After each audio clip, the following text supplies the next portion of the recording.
भाऊ जरा जरा प्लीज प्लीज जरा जोरात चालवा ना. अहो पळवा ना, किती हळू चालवते तुम्ही. तुम्ही पप्या भाऊंचं टेन्शन नका घेऊ, त्यांना काही होणार नाही. बघ मुक्ता, मला ना दादांवर बिलकुल विश्वास नाही राहिला.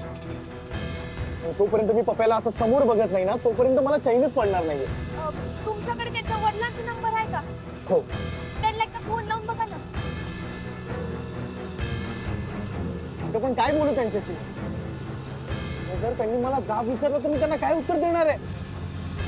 कसला जाब? तुम्ही लय काहीतरी वेगळाच विचार करताय. एवढं काही झालं नसेल.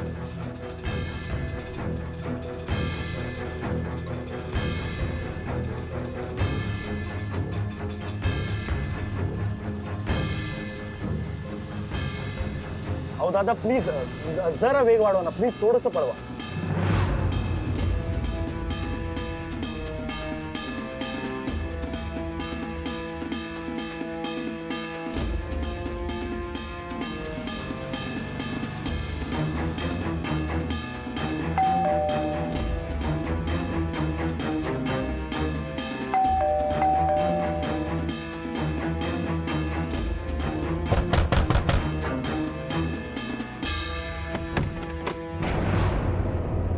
काका पप्या कुठे? त्याचा फोन पण बंद येतोय म्हणून. बाहेर गेलाय का तो? नाहीये. बर मग तू कधी येईल? तुम्ही सांगू शकता का? नाही, मला काय माहित नाही. काका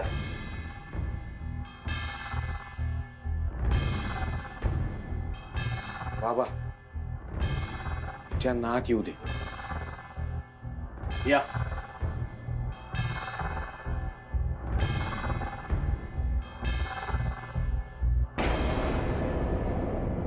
पप्या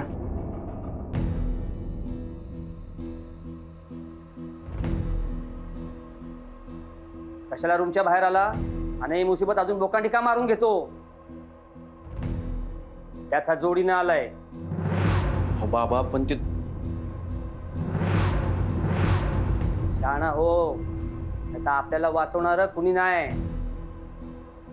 आणि जे काय बोलायचं ते लवकर बोला, बाहेर काढा यांना.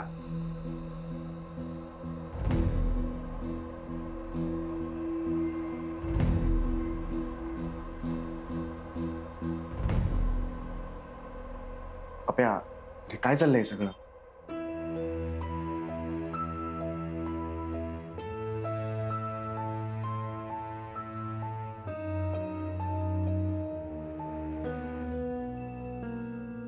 अहो पप्या भाऊ, आम्ही कवाचा फोन करीत होतो, तुमचा फोन बंद होता.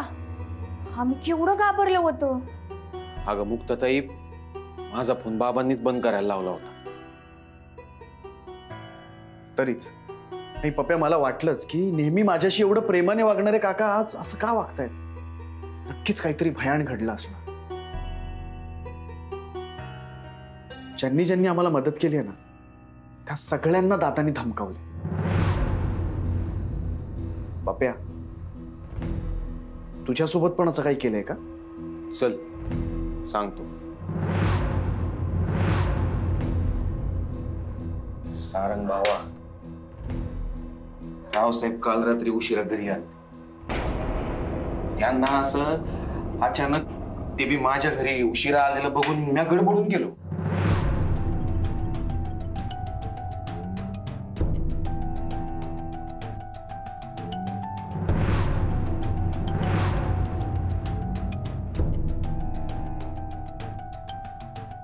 दादा तुम्ही इकडं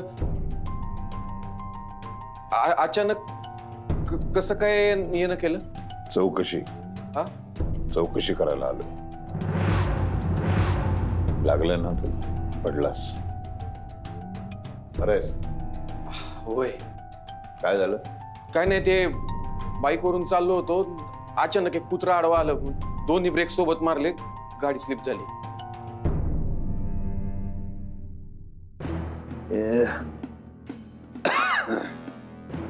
हल्लीच्या पोरांचं हेच मला काही कळत नाही. एक तर ब्रेक मारत नाहीत, मारले तर एकदम दोन्ही मारतात, मासे तोंडावर आपटतात. तर मी याला कायमच सांगून राहिलो दादा, गाडी जपून चालवत जा, पण मी तेच सांगायला आलोय.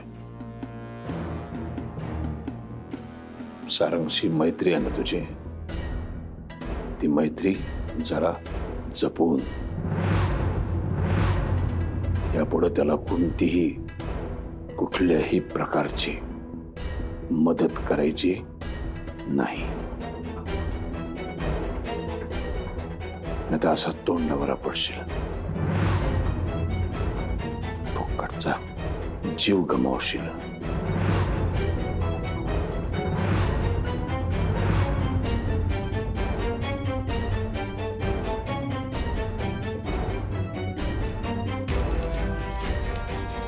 मदत करत होतास ना त्याला? कशी मदत करत होतास, काय काय मदत करत होतास, त्याच्यासाठी कुठे कुठे गेला होतास, कोणाला फोन केला होतास, सगळं समजलंय मला.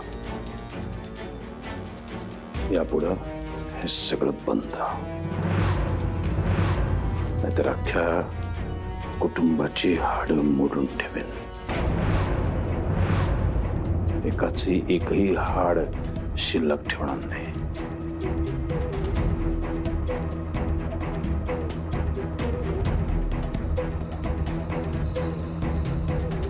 कल्पना करा, एकाच वेळेला सगळेच्या सगळे हॉस्पिटलमध्ये ऍडमिट, हाडं मोडलेल्या अवस्थेत. काय अवस्था होईल बरं? कोणीच कोणासाठी नाही, सगळेच मोडलेले. घरामध्ये बाई माणूस नाही आहे ना? काय कुठे लपवून ठेवलं? आणि असा विचार करत असाल की थोड्या दिवसांनी हाडं बरी होतील, हॉस्पिटलमधनं बाहेर पडू, घरी जाऊ, तर नाही. आमची माणसं हाडं अशी मोडतील की जी कधी बरीच होणार नाहीत. जखमा कायम स्वरूपी ओल्या राहतील, याची खबरदारी घेऊ आम्ही.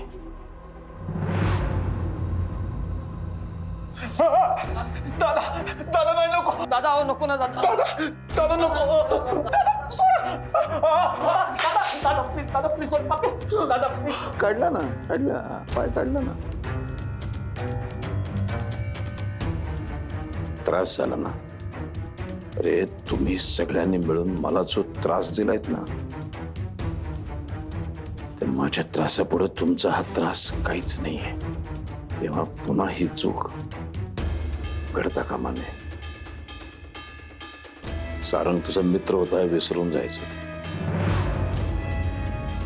परत कधीही. श्रीधर, मालक, लक्ष ठेव. चल,